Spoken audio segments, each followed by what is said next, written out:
और इसी पर चर्चा करने के लिए इस वक्त हमारे साथ कुछ खास मेहमान हैं। महेश पलावत जी इस वक्त हमारे साथ मौजूद हैं, मौसम एक्सपर्ट हैं। हमारे साथ इस वक्त प्रोफेसर विनोद शर्मा जी हैं, पर्यावरणविद हैं। मेरे सहयोगी रजत वोरा इस वक्त हमारे साथ जम्मू श्रीनगर हाईवे से लाइव हैं। खालिद हुसैन इस वक्त श्रीनगर से सीधे जुड़े हुए हैं और रामानुज इस वक्त हमारे साथ देहरादून से जुड़े हुए हैं। सबसे पहले रामानुज, मैं आपके पास आना चाहता हूं, जरा बताइए कि चमोली में इस वक्त स्थिति कैसी है? देखिए राममोहन, चमोली में स्थिति जो है उसको लेकर के मुख्यमंत्री पुष्कर सिंह धामी थोड़ी देर पहले अभी आपदा कंट्रोल रूम में पहुंचे हैं। अभी जो 42 मजदूर लापता हैं उनके लिए लगातार सर्च ऑपरेशन चलाया जा रहा है। आईटीबीपी, एसडीआरएफ, एनडीआरएफ के साथ में लोकल एडमिनिस्ट्रेशन की जो टीम है वो घटनास्थल पर पहुंच करके रेस्क्यू ऑपरेशन चला रही है।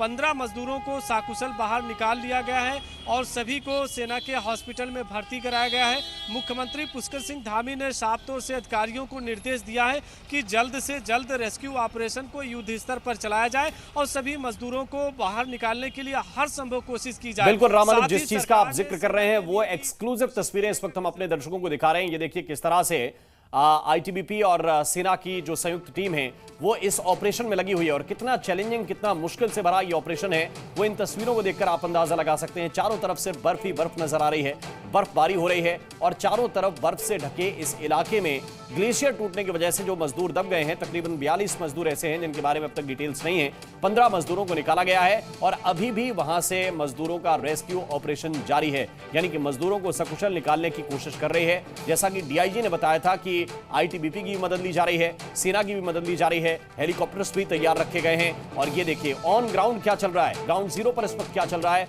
वो तस्वीरों के जरिए हम बयां करने की कोशिश कर रहे हैं। इसमें आप देख सकते हैं कि कितना मुश्किल से भरा ये ऑपरेशन है, क्योंकि ऐसी जगह पर पहुंचना ही बहुत कठिन काम है। इसके बाद फिर वहां पर इस तरह के ऑपरेशंस को अंजाम देना और बर्फ हटाकर जो टूटा हुआ ग्लेशियर है उसके नीचे जो लोग दबे हुए हैं, आप देख सकते हैं कि पीछे कुछ गाड़ियां भी नजर आ रही हैं और वो भी पूरी तरह से बर्फ में ढकी हुई हैं, यानी यहां पर वाहन चल नहीं सकते, यहां पर पैदल ही जाना पड़ेगा। और ऊपर से मजदूरों को बचाने का जो मिशन है उसमें लगे हुए हैं आईटीबीपी के भी जवान हैं, उसमें सेना के भी जवान हैं और इनको बचाने की कोशिश लगातार जारी है, जिसकी एक्सक्लूसिव तस्वीरें इस वक्त हम आपको दिखा रहे हैं।